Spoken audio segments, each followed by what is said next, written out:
YouTube baby loves. So what I have for you today is Caribbean meets Italian. I love jerk and I also love lasagna. So I figured let's put the two together. I actually saw a picture and it made me want some. And of course we're in quarantine, so I couldn't go out to that particular restaurant. So I said, let's create something. And this was definitely a hit. So I figured, let me show my YouTube fam. It's very delicious. This is a 6-cheese jerk sausage lasagna. I did not grill it. So anyone who knows about real jerk, they will tell you if you didn't grill it, it's not jerk. So it's jerk flavored or jerk seasoned. So here are all of the seasonings. We have some ground ginger, cinnamon, and this is for the jerk seasoning, some paprika, some clove, allspice cloves, parsley just for coloring, onion powder, habanero seasoning, garlic, thyme, and a pinch of salt. And that's the pan I put it in. This feeds about 3 people, I would say, if you want a really big slice. No one in my household is really crazy about jerk, so I just made a small pan of it. And then as you can see, I have a spray can of canola oil, some half and half, some garlic, ricotta cheese, and cottage cheese. And then for the melted cheeses, we have provolone, Havarti, Parmesan, and mozzarella.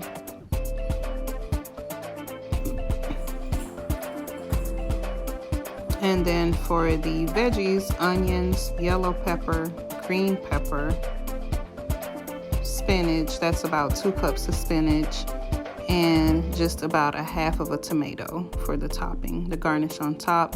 And then I have 2 Italian sausages. That's leftovers basically, and I had made some barbecue sauce with jerk seasoning on it. So I just wanted to keep the jerk flavor going. So what you want to do first is cut up your peppers and onions and sausage.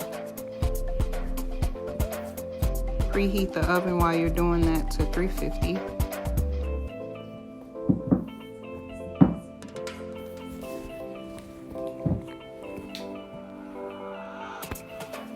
Spray the pan that you're going to saute the veggies and the meat in with some oil. It's on high heat.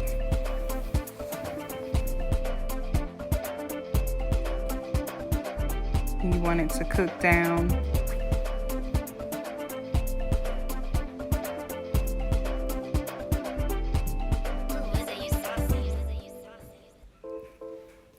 And I added some minced garlic to it.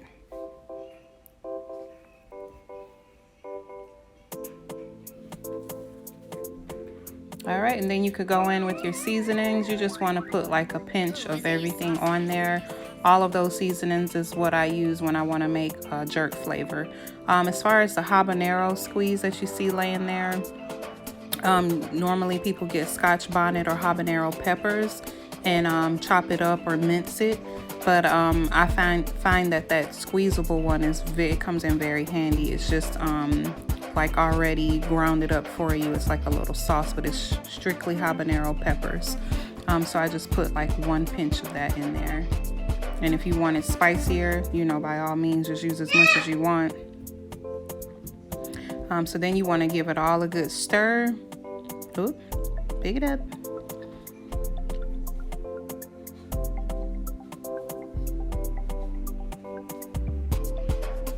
And let those flavors cook through.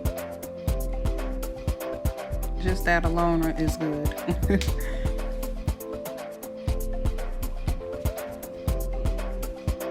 All right, and I decided to chop the sausage up a little bit more, and not too smart to do in a non-stick pan, so I had to be gentle. That way we can spread the meat out and you're not getting these super big chunks of meat.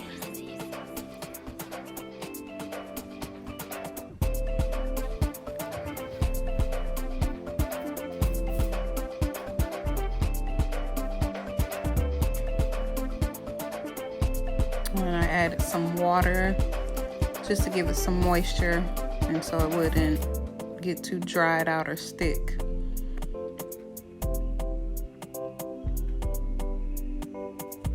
And those are just 2 pieces of sausage. Like I said, this will feed you about, this will be about 2 or 3 big pieces, or 3 to 4 big pieces.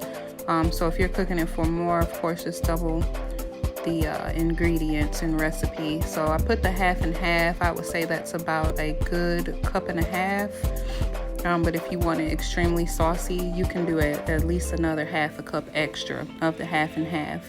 I put butter in first, put the half and half, about a good 2 heaping spoons of the ricotta, and then 1 teaspoon or tablespoon of the cottage cheese. I do not like cottage cheese. I'm not a fan of it just alone, but I was told by a wise one that cottage cheese and ricotta together in any lasagna is just magic, and I tried it and I won't do it any other way.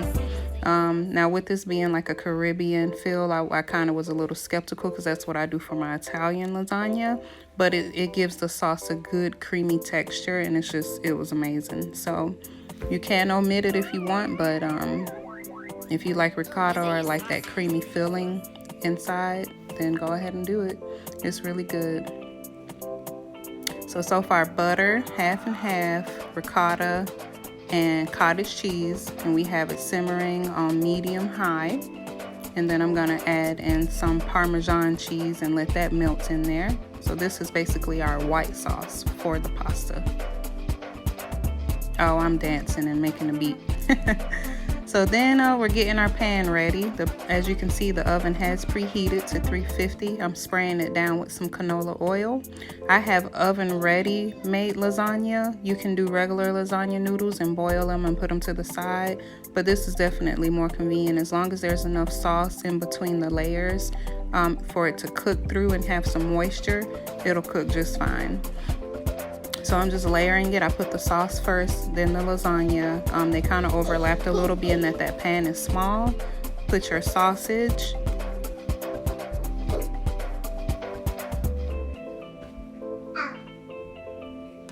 All right, and then I'm grating up some, I think that's mozzarella. Yeah, mozzarella.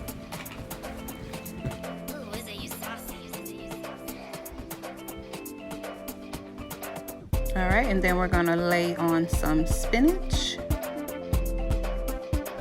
And of course it'll wilt down and be in small pieces. If you wanna chop it, you definitely can, but I'm all about quickness and convenience. Throw you some sauce on there. Spread it out. You can use like an offset spatula or a butter knife like me. All right, now we're doing the Havarti cheese. It's if you've not had that, it is the creamiest cheese ever. It's like cream cheese in a slice. I love it. It makes the dish really, really good.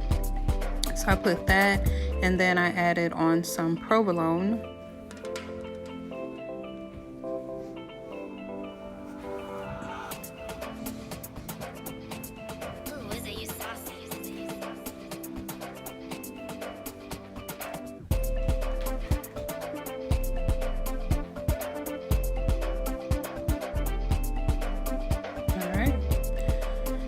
More noodles. We just alternate it, or just repeat the process and layer it. You know how you do lasagna.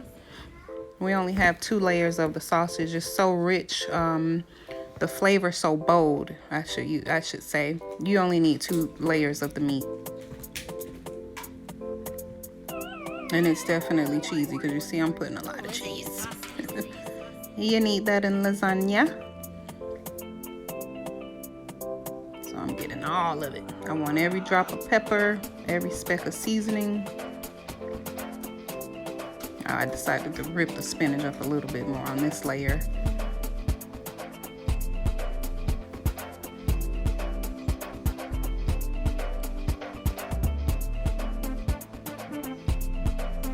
All right, put the rest of that sauce on top. And I think it's even a good idea to, after you put the top layer of cheese, put more sauce. That's why I recommended adding like another 1/2 cup. It wasn't dry, it was moist and full of sauce, but if you want it very saucy, I would recommend putting more sauce on the last layer of the cheese. This is the last layer I'm putting on now, but I didn't put the extra sauce. So I'm just breaking up some provolone.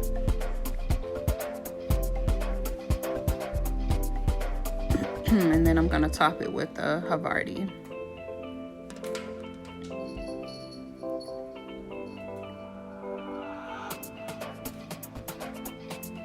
And excuse my nails, I'm not leaving the house, so no need for my nails to be perfected. I'm very into my nails, so it's very surprising for my nails to look that way. But hey, I'm having to homeschool, I'm having to work and still raise my kids, get the housework done. So my husband does not care about how my nails look. My hair is okay though. And quite frankly, I don't either. There's too much other stuff going on.